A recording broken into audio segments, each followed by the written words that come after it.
যদি প্রতিদিনের ব্যস্ততা এবং একঘেয়েমি জীবন থেকে একদিনের জন্য মুক্তি পেতে চাও, তাহলে আমি আজকে এই ভিডিওতে যে জায়গার কথা বলবো সেখানে কিন্তু একবার ঘুরে আসতে পারো।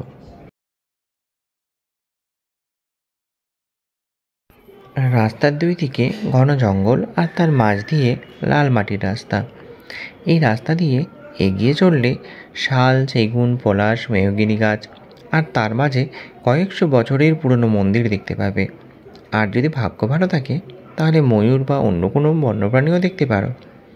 এই জঙ্গলের কিছু কিছু জায়গায় হাতির রাস্তা পার হয়, তাই যদি ভাগ্য ভালো থাকে তাহলে কিন্তু হাতির দেখাও পেয়ে যেতে পারো।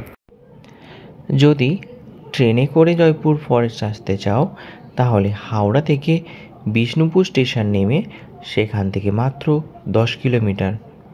এছাড়া বাসে আসতে চাইলে কলকাতা থেকে বাঁকুড়া বা বিষ্ণুপুরগামী যে কোনো বাসে করে জয়পুর ফরেস্ট আসতে পারো।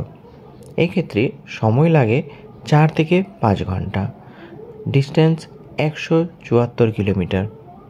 আর যদি প্রাইভেট কার বা গাড়ি ভাড়া করে আসতে চাও তাহলে ডানলপ, দক্ষিণেশ্বর, ডানকুনি, আরামবাগ, কামারপুকুর এবং জয়রামবাটি হয়ে জয়পুর ফরেস্ট যেতে হবে।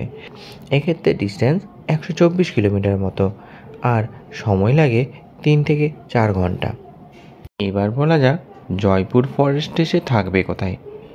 যে রাস্তাটি বিষ্ণুপুর থেকে জয়পুর জঙ্গলের দিকে আসছে সেই রাস্তার ধারেই পড়বে বনশ্রী রিসর্ট। এই রিসর্টটি খুবই সুন্দর।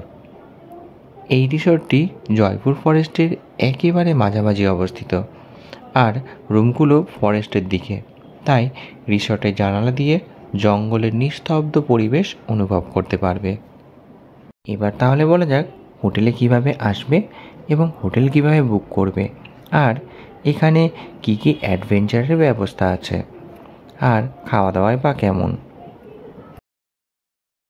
হ্যাঁ, বলছি এখানে আসার প্রসিডিওর কি আছে? এখানে আসার আপনার ডিরেক্ট গাড়ি করে এলে তো একদম রোডের উপরে আমাদের। হ্যাঁ, এছাড়া বিষ্ণুপুর স্টেশন, ট্রেনে আসতে হয় বিষ্ণুপুর স্টেশন, এখানে সব জায়গায় কাছাকাছি। এছাড়া বাসে করে এলে বিষ্ণুপুর অথবা জয়পুর। হ্যাঁ, জয়পুর থেকে একদমই কাছে 3 কিলোমিটার, আর বিষ্ণুপুর থেকেও 6 থেকে 7 কিলোমিটার। আচ্ছা, আর এখানে রুম কীরকম আছে? রুম ট্যারিফ হচ্ছে আমাদের 2 রকমের আছে। একটা হচ্ছে 2000 আর একটা হচ্ছে 2500। ডবল বেড, এসি রুম, আর তার সঙ্গে সকালে কমপ্লিমেন্টারি ব্রেকফাস্ট। আচ্ছা, আর বুকিং প্রসিডিওর কীরকম? বুকিং করতেছি আমার যে নাম্বার আছে একটা, ওই 7001784207। আচ্ছা, ওই নাম্বারে ফোন করে আমাকে ফোন করতে হবে। ওই নাম্বারে ফোন করলে আমি এবার পরেরটা আমি কীভাবে করতে হবে ওটা একটা মেসেজ পাঠিয়ে আমি ওটা ঠিক ঠিক। এবার তাহলে বলি জয়পুর ফরেস্টের পাশে কি কি দেখার জায়গা আছে। এখান থেকে মাত্র 5 কিলোমিটার দূরে রয়েছে বিষ্ণুপুর। এখানে রয়েছে বিখ্যাত পোড়ামাটির মন্দির, আর এছাড়া পোড়ামাটির বিভিন্ন জিনিসপত্র যা তোমরা চাইলে কিন্তু কয়েকটা সংগ্রহ করে নিতে পারো। এছাড়া এই জয়পুর ফরেস্ট থেকে মাত্র 3 কিলোমিটার দূরে রয়েছে বনলতা রিসর্ট। এই রিসর্টটিও খুব সুন্দরভাবে সাজানো, তাই চাইলে এটা কিন্তু একবার ঘুরে নিতে পারো। জয়পুর ফরেস্ট থেকে শ্রী শ্রী মা সারদা দেবীর জন্মস্থান জয়রামবাটি ঘুরে আসতে পারো। এই সম্পর্কে সম্পূর্ণ ভিডিও আমাদের ডেসক্রিপশনে দেওয়া থাকলো, ওখান থেকে দেখে নিও।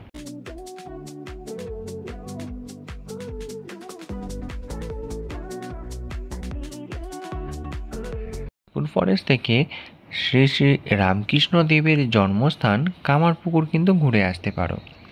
কিভাবে যাবে, কি কি দেখবে, সম্পূর্ণ ভিডিও আমাদের চ্যানেলে দেওয়া আছে, আর ডেসক্রিপশানে তার লিঙ্ক দেওয়া থাকলো, অবশ্যই ক্লিক করে দেখে নিও।